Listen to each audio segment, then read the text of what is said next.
ദൈവനാമത്തിന് മഹത്വം. വിശുദ്ധ മർക്കോസിൻ്റെ സുവിശേഷം 5-ാം അധ്യായത്തിൽ യായിറോസ് എന്ന് പറയുന്ന പള്ളിപ്രമാണിയുടെ മകളെ കർത്താവായ യേശുക്രിസ്തു ഉയർപ്പിക്കുന്ന ഒരു ഭാഗമുണ്ട്.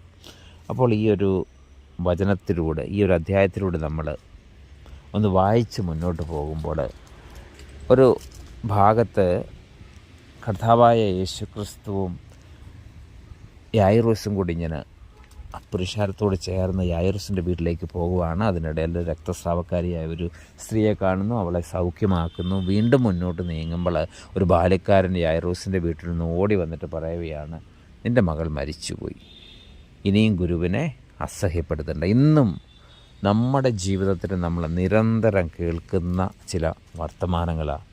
ഇനിയും ദൈവസന്നിധിയിലേക്ക് പോകണ്ട, ഇനിയും പ്രാർത്ഥിക്കേണ്ട, ഇത്രയും നാട് പ്രാർത്ഥിച്ചു, ഇത്രയും സമയം കാത്തിരുന്നു, ഇനിയും കർത്താവിനെ ശല്യപ്പെടുത്തണ്ട, ഇതിങ്ങനെയൊക്കെ സംഭവിക്കൂ. കർത്താവ് എന്താണ് അതിന് മറുപടി പറഞ്ഞത്?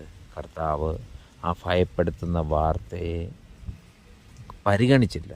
അത് കാര്യമാക്കാതെ യായിറോസിനോട് പറയുന്നു, ഭയപ്പെടേണ്ട, വിശ്വസിക്കുക മാത്രം ചെയ്യുക. ഇന്നും നമ്മുടെ ജീവിതത്തിൽ ഇതുകൊണ്ട്, ഈ ഒരു വചനം കൊണ്ട് എന്താണ് നമ്മൾ ചെയ്യേണ്ട കാര്യം? നമ്മൾ ലോകത്തിലേക്ക് നോക്കുമ്പോൾ, സമൂഹത്തിലേക്ക് നോക്കുമ്പോൾ, നമ്മുടെ കൂടെയുള്ളവരിലേക്ക് നോക്കുമ്പോൾ എല്ലായിടത്തും ഭയപ്പെടുത്തുന്ന വാർത്തകളാണ്. ഇതൊന്നും എടുത്ത് നമ്മുടെ ഹൃദയത്തിലോ തലയിലേക്കോ വെക്കണ്ട. യേശുക്രിസ്തു പറഞ്ഞതുപോലെ ഇതിനെ കാര്യമാക്കാതെ വിശ്വസിക്കുക മാത്രം ചെയ്യുക, മുന്നോട്ട് നീങ്ങുക. കർത്താവിൽ പ്രിയരെ, ഇതിൻ്റെ 2-ാം ഭാഗം നാളെ നമുക്ക് ധ്യാനിക്കാം. അതുകൊണ്ട് ഇന്ന് നമ്മുടെ ജീവിതത്തിൽ സംശയമോ ഭയമോ ആകുലതയോ ആര് വരുത്തിയാലും അതിനെ ഗൗനമാക്കാതെ, അതിനെ പരിഗണിക്കാതെ മുന്നോട്ട് വിശ്വസിച്ച് പോകുവാൻ കർത്താവ് നമ്മെ ഓരോരുത്തരെ അനുഗ്രഹിക്കട്ടെ. ആമീൻ.